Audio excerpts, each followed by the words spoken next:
Hello दोस्तों, आप सभी का मेरे यूट्यूब चैनल पर स्वागत है। आज मैं आप सबके सामने जो कहानी प्रस्तुत करने जा रही हूँ, उस कहानी को पढ़ के मेरी आंखों से आंसू आ गए। मैं जब भी यह कहानी पढ़ती हूँ, मेरी आंखों में आंसू रुकने का नाम ही नहीं लेते हैं। तो चलिए, आज मैं आप सबके सामने यह कहानी प्रस्तुत करने जा रही हूँ। इस कहानी का नाम है कर्मनासा की हार।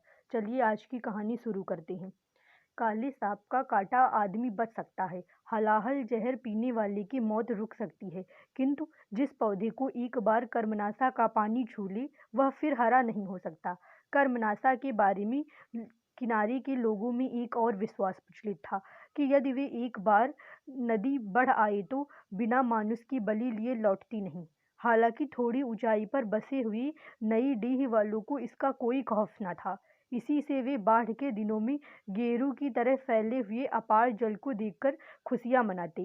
2-4 दिन की यह बाढ़ उनके लिए तब्दीली बनकर आती।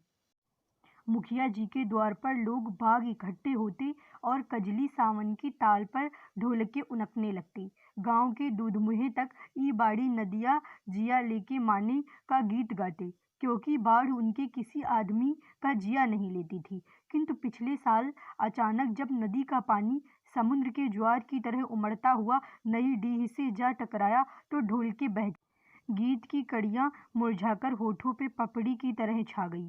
सूखा ने जान के बदले जान देकर पूजा की। 5 बकरों की दौरी भेंट हुई, किंतु बढ़ी नदी का हौसला कम ना हुआ। एक अंधी लड़की, एक अपाहिज बुढ़िया बाढ़ की भेंट रही। नई डीह वाले कर्मनासा के इस उग्र रूप से कांप उठे। बूढ़ी औरतों ने कुछ सुराग मिलाया, पूजा पाठ कराकर लोगों ने पाप शांति की। एक बाढ़ बीती बरस बीता। पिछले गांव सूखे ना थे कि भादव के दिनों में फिर पानी उमड़ा। बादलों की छांव में सोया गांव भोर की किरण देखकर उठा तो सारा सिंचान रक्त की तरह लाल पानी से घिरा था। नई डीह के वातावरण में हौलदिली छा गई। गांव ऊंचे अरार पर बसा था, जिस पर नदी की धारा अनवरत टक्कर मार रही थी। बड़े बड़े पेड़ जड़ मूल के साथ उलटकर नदी के पेट में समा रहे थे। यह बाढ़ न थी, प्रलय का संदेश था। नई डीह के लोग चूहेदानी में फंसे चूहे की तरह भय से दौड़ धूप कर रहे थे। सबके चेहरे पर मुर्दनी छा गई थी। कल दीनापुर में कड़ाह चढ़ा था पांडे जी, इंसुर भगत हकलाते हुए बोला। कुएं की जगत से बाल्टी का पानी लिए जगीसर पांडे उतर रहे थे। घबराकर बाल्टी सहित ऊपर से कूद पड़े। क्या कह रहे थे भगत? कराह चढ़ा था? क्या कहा सोखा ने? चौराहे पर छोटी भीड़ इकट्ठी हो गई। भगत अपने शब्दों को चुभलाते हुए बोले, काशीनाथ की शरण भाई लोगों, सोखा ने कहा कि इतना पानी गिरेगा कि 3 घड़े भर जाएंगे। आदमी मवेशी की क्षय होगी, चारों ओर हाहाकार मच जाएगा, प्रलय होगी। प्रलय ना होगी तब क्या बरक्कत होगी? हे भगवान, जिस गांव में ऐसा पाप कर्म होगा वह बहेगा नहीं, तब क्या बचेगा? माथे के लुग्गे को ठीक करती हुई धनेसरा चाची बोली। मैं तो कहूँ कि फूलमतिया ऐसी चुप काहे है? राम रे राम, कुतिया ने पाप किया, गांव के सिर बीता। उसकी माई कैसी सतवती बनती थी, आग लाने गई तो घर में नहीं जाने दिया। मैं तो तभी छनगी कि हो ना हो दाल में कुछ काला है, आग लगे ऐसी कोख में। 3 दिन की बिटिया और पेट में ऐसी घनघोर दाढ़ी, कुछ साफ भी कहोगी भौजी? बीच में जगीसर पांडे बोले। क्या हुआ आखिर? हुआ क्या? फुलमतिया मेमना लेकर बैठकी है, विधवा लड़की, बेटा ब्याह कर सुहागिन बनी है। ये कब हुआ? सबकी आंखों में उत्सुकता के फफोले उभर आए। आगत भय से सबकी सांसें टंगी रह गई। तभी मिर्चे की तरह तीखी आवाज में चाची बोली, कोई आज की बात है? 3 दिन से सौरों में बैठी है डाइन, पाप को छाती से चिपकाई है।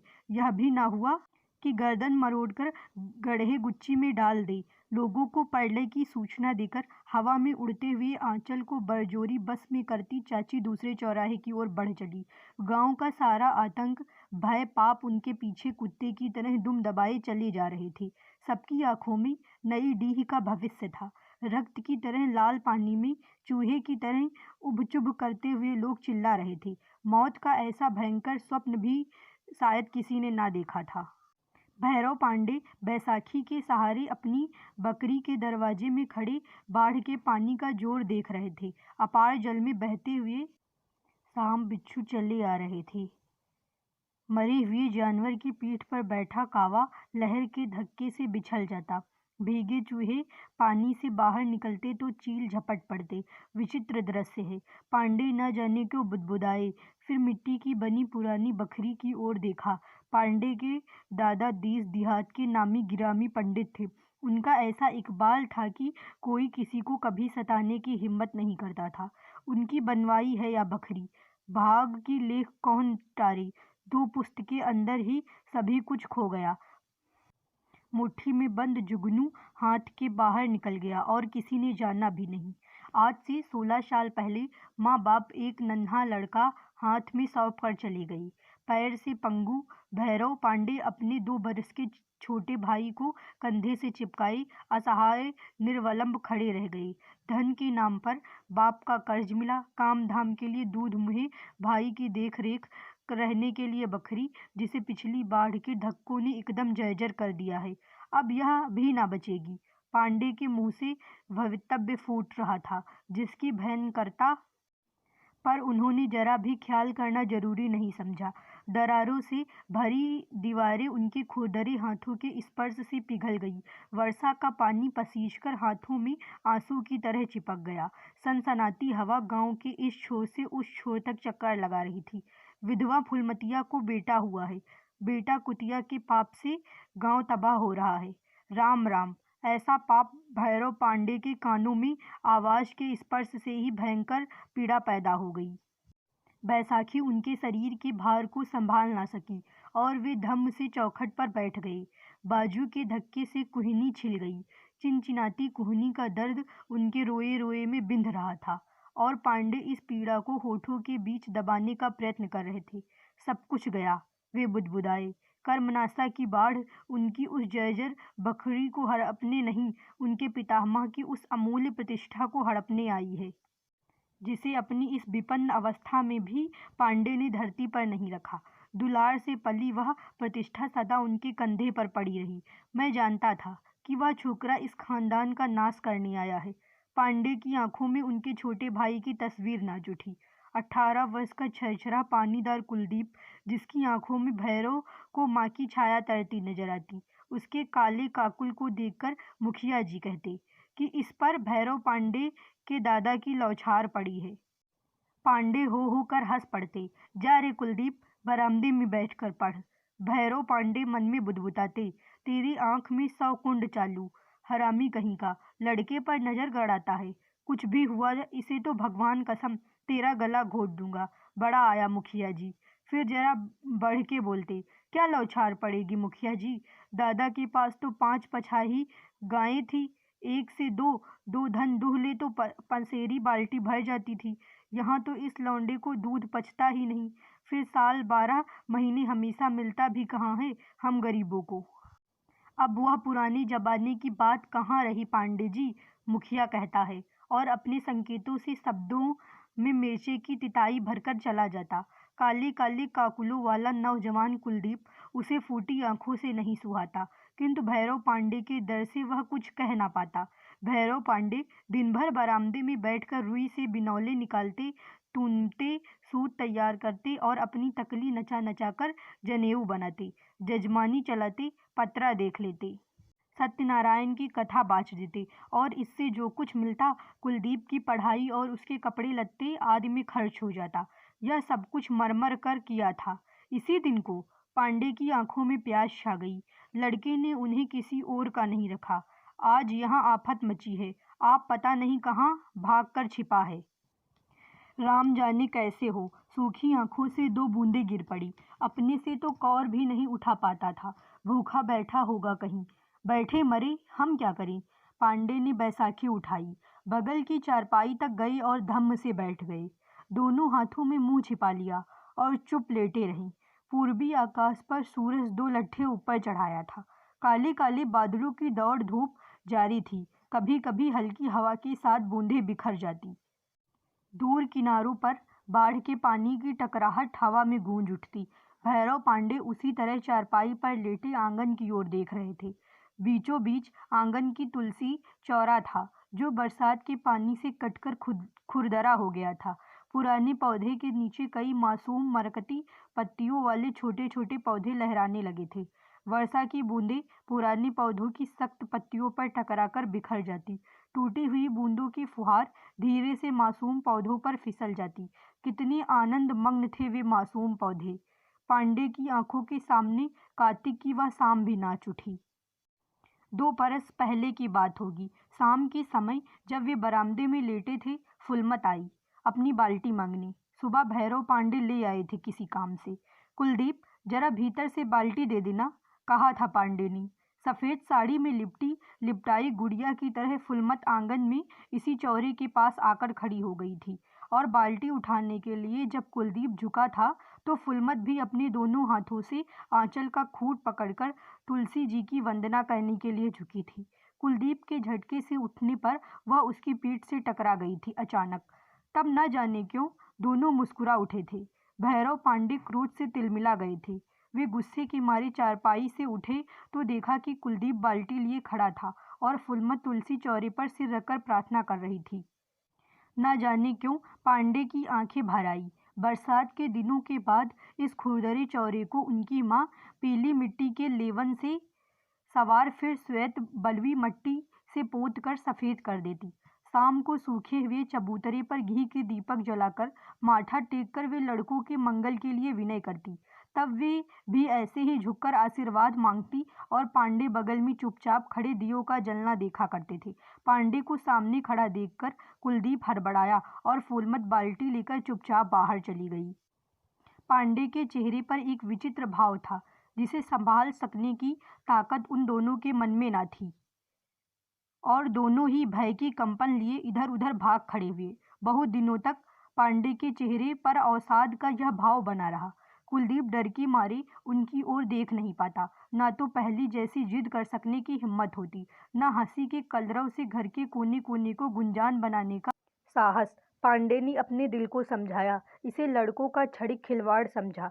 सोचा, धरती की छाती बड़ी कड़ी है, ठेस लगते ही सारी गुलाबी पंखुड़ियां बिखर जाएंगी। दोनों को दुनिया का भाव ताव मालूम हो जाएगा। पांडे के रुख से फुलमत भी सनसक हो गई थी। वह इधर कम आती। कुलदीप के उठने बैठने पढ़ने लिखने पर पांडे की कड़ी नजर थी। वह किताब खोलकर बैठता तो दिए की टेब में श्वेत वस्त्रों में लिपटी फूलमत खड़ी हो जाती। पुस्तक के पन्ने खुले रह जाते और वह एकटक दिए की लौ की ओर देखता रह जाता। पांडे को उसकी यह दशा देखकर बड़ा क्रोध आता, पर कुछ कहते नहीं। कुलदीप, एक बार टोक भी दिया था, क्या देखते रहते हो इस तरह, तबीयत तो ठीक है ना? जी, इतना ही कहा था कुलदीप ने और फिर पढ़ने लग गया था। दिए की टीम कुलदीप के चेहरे पर पड़ रही थी, जिसे पीछे घने अंधकार में लेटे पांडे क्रोध, मोह और न जाने कितने प्रकार के भावों के चक्कर में झूल रहे थे। उन्हें फूलमत पर बेहद गुस्सा आता। टीमल मल्लाह की यह विधवा लड़की मेरा घर चौपट करने पर क्यों तुली है? बाप मरा, पति मरा, अब न जाने क्या करेगी। जाने कौन सा मंत्र पढ़ दिया। यह कबूतर की तरह मुंह फुलाए बैठा रहता है, न पढ़ता है न लिखता है, हंसना खेलना खाना सब भूल गया। पांडे चारपाई से उतरकर इधर उधर चक्कर लगाते रहे, पर कुछ निर्णय न कर सके। समय बीतता गया। कुलदीप भी खुश नजर आता, हंसता खेलता। पांडे की छाती से चिंता का भारी पत्थर खिसक गया। एक बार फिर उनके चेहरे पर हंसी की आभा लौटने लगी। रुई सूत का काम फिर शुरू हुआ। गांव के 2-4 उठल्ले निठल्ले आकर बैठ जाते। दिन गपासटक में बीत जाता। सुतरी मलमल टाल ठोकने और पिच से थूक कर किसी को गाली देते या निंदा करते। इन सब चीजों से वास्ता न रखते हुए भी पांडे सुनते जाते। उनका मन तो चक्कर खाती तकली के साथ ही घूमता रहता। हूँ हाँ करते जाते और निठल्लों की बातों में सन्नाटे को किसी तरह झेल ले जाते। पांडे उसी चारपाई पर लेटे थे। अंतर इतना ही था कि दिन थोड़ा और ऊपर चढ़ाया था। लहरों की टकराहट थोड़ी और तेज हो गई थी। रक्त की तरह खौलता हुआ लाल पानी गांव के थोड़ा और निकट आ गया था। उनकी नसें किसी तीव्र व्यथा से जल रही थी। पांडे के वंश में कभी ऐसा नहीं हुआ था। वे फुसफुसाए। बगल को दीवार में ताखे पर रामायण की गुटका रखी थी। उन्होंने उठाया। एक जगह लाल निशान लगा था। पिछले दिनों कुलदीप रात में रामायण पढ़ा करता था। जब से वह गया है आज तक गुटका खुली नहीं।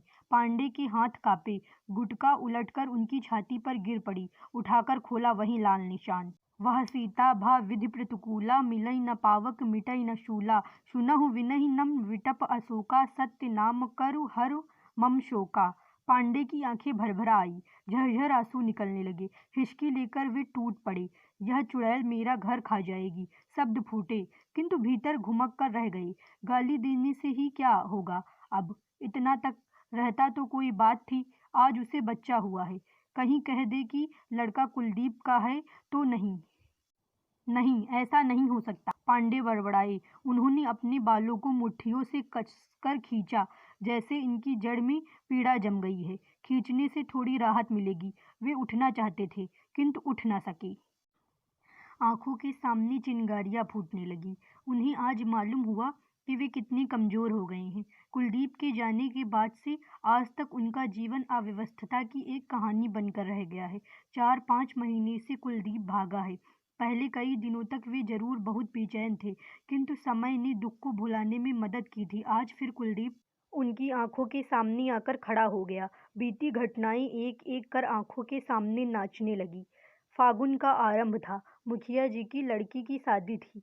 गांव भर में खुशी छाई रहती, जैसे सबके घर शादी होने वाली हो। शादी के दिन तो गांव वालों में बनने संवरने की होड़ लग गई।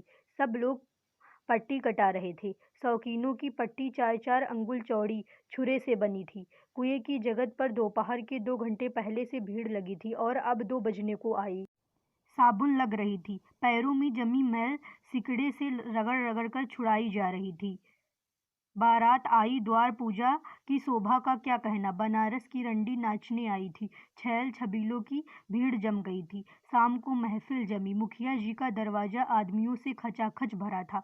एक ओर गली में सिमटकर औरतें बैठी हुई थी। गांव की लड़कियां, बुढ़िया और कुछ मनचली बहुएं। बाई जी आई, अपना तामझाम फैलाकर बैठ गई। सारंगी लेकर बूढ़े मियाँ ने किन किन किया। बाई जी ने अलाप के बाद गाया, नीच ऊंच कुछ बूझत नाही, मैं हारी समझाओ। वे दोनों नैना बड़े बेदर्दी, दिल में गाड़ गयो हाव। महफिल से बहुत दूर गांव के छोर पर आमों के पेड़ पर फाल्गुन के पीले चांद की छाया फैली थी, जिसके नीचे चितकबरे के चाम की तरह फैली चांदनी में एक प्रश्न उठा। मुखिया जी की महफिल में पतुरिया ने जो गीत गाया था, कितना सही था। कौन सा गीत? ये दोनों नैना बड़े बेदर्दी। धत, उस दिन मैं बड़ी देर तक इंतजार करता रहा। मेरी माँ के सिर में दर्द था। कौन है? जोर की आवाज गूंज उठी थी। पास की गली में एक छाया खो गई थी। कौन है? फिर आवाज आई, मैं हूँ कुलदीप। यहाँ क्या कर रहे हो? नदी की ओर चला गया था इस समय। पेट में दर्द था। क्रोध की हालत में भी भैरव पांडे मुस्कुरा उठे थे। झूठे, पेट में दर्द था कि आंख में? कुलदीप का सिर लज्जा से झुक गया था। उसे लगा जैसे एक क्षण का यह भयप्रद उसकी जीवन आत्मा पर सदा के लिए छा जाएगा। एक क्षण के लिए बोला हुआ यह झूठ उसके जीवन को झूठा साबित कर देगा। एक क्षण के लिए झुका यह माथा फिर कभी ना उठ सकेगा। वह झूठ के इस पर्दे को फाड़ डालना चाहता था, किंतु कुलदीप, भैरव पांडे ने आहिस्ते आहिस्ते कहा, तुम गलत रास्ते पर पांव रख रहे हो बेटा। तुमने कभी अपने बाप दादों की इज्जत के बारे में सोचा है? बड़े पुण्य के बाद इस घर में जन्म मिला है भाई। इसे कभी मत भूलना कि अच्छे घर में जन्म लेने से कोई बहुत बड़ा नहीं हो जाता, किंतु इस अवसर को गलत कहकर नीचे गिरने से बड़ा पाप और कोई नहीं है। कुलदीप को लगा कि तीखे कांटों वाली कोई जीवित मछली उसके गले में फंस गई है। गर्दन को चीरती हुई यदि वह निगल जाए तो भी गनीमत, किंतु यह असहाय पीड़ा तो नहीं सही जाती। और न जाने क्यों वह हिचकियों से फूट फूट कर रो उठा था। भाई के मन की पीड़ा की कल्पना भी उसके लिए कष्टकर थी, किंतु उसकी आत्मा अपने संपूर्ण भाव से जिस वस्तु को वरण्य समझती थी, उसे वह एकदम ही व्यर्थ कैसे कह दे। जिस छाया में न जाने क्यों उसे एक अजाने आनंद का अनुभव होता है, उसे कालिक कह सकना उसके वश की बात नहीं थी। और इस कष्ट के भार को उसकी आंखें संभाल ना पाई। भैरव पांडे भी भाई से लिपट गए थे, उसकी पीठ सहला रहे थे और उसे बार बार चुप हो जाने को कह रहे थे। यदि कोई देख ले तो उनके मन में आया और वे कुलदीप को जल्दी जल्दी खींचते हुए एक ओर चले गए। आंसुओं में जो पश्चाताप उमड़ता है, वह दिल की कलौज को मांझ डालता है। पांडे ने सोचा था कि कुलदीप अब ठीक रास्ते पर आ जाएगा। उनके वंश की मर्यादा अपमान के तराजू पर चढ़ने से बच जाएगी। भूखों रहकर भी पांडे ने इज्जत के जिस बिरवे को खून से सींचकर तरोताजा रखा है, उस पर किसी के व्यंग कुटार नहीं चले। किंतु 1 महीना भी नहीं बीता कि कुलदीप फिर उसी रास्ते पर चल पड़ा। छोटे भाई के इस कार्य को छिपकर देखने की पापाग्नि में भैरव पांडे अपनी आत्मा को जलते हुए देखते, किंतु वे विवश थे। चैत के दिनों में गर्मी से जली तपी कर्मनासा किनारे के नीचे सिमट गई थी। नदी के पेट में दूर तक फैले हुए लाल बालू का मैदान, चांदनी में सीपियों के चमकते हुए टुकड़े, सामने के ऊंचे अरार पर घन पलाश के पेड़ों की आरक्त पाते, बीच में घुंघू, चारों ओर जल विहार करने वाले पक्षियों का स्वर, कगार से नदी तीर तक बने हुए छोटे बड़े पैरों की निशानों की 2 पंक्तियां, सिर्फ 2। तुम मुझे मझधार में लाकर छोड़ तो नहीं दोगे? घुटन और शंका में खोए हुए धीमे स्वर, श्यामा की चीरती दर्द भरी आवाज। एक चुप्पी, फिर हकलाती आवाज, मैं अपना प्राण दे सकता हूँ, किंतु तुमको कभी नहीं। चांदनी की झीनी परतें सघन होती जा रही थी। सुनसान किनारे पर भटकी हवा की सनसनाहट में आवाज का अर्थ खो जाता। कभी हल्के हास्य की नर्म ध्वनि, कभी आक्रोश के बुलबुले, कभी उल्लास तरंग, कभी सिसकियों की सरसराहट। भैरव पांडे एक बार चांदनी के इस पवित्र आलोक में अपनी क्रूरता और निर्ममता पर विचार करने के लिए रुक गए। तो क्या आज तक का उनका सारा प्रयत्न निष्फल था? क्या वे असाध्य को संभव बनाने का ही प्रयत्न करते रहे? एक क्षण के लिए भैरव पांडे ने सोचा, काश फुलमत अपनी ही जाति की होती, कितना अच्छा होता, यह विधवा न होती। तुलसी चौरे की वंदना पांडे के मस्तिष्क में चंदन की सुगंध की तरह छा गई। उसका रूप, चाल चलन, संकोच, सब कुछ किसी को भी शोभा देने लायक था। एक क्षण के लिए उनकी आंखों के सामने सफेद साड़ी में लिपटी फूलमत की दुबली पतली काया हाथ जोड़कर खड़ी हो गई, जैसे वह आंचल फैलाकर आशीर्वाद मांग रही हो। भैरव पांडे विजड़ित खड़े थे, दिग्मूढ़। आगे की कहानी हम नेक्स्ट पार्ट में देखेंगे। वहां पर यह कहानी पूरी हो जाएगी। तब तक के लिए इतना ही। धन्यवाद।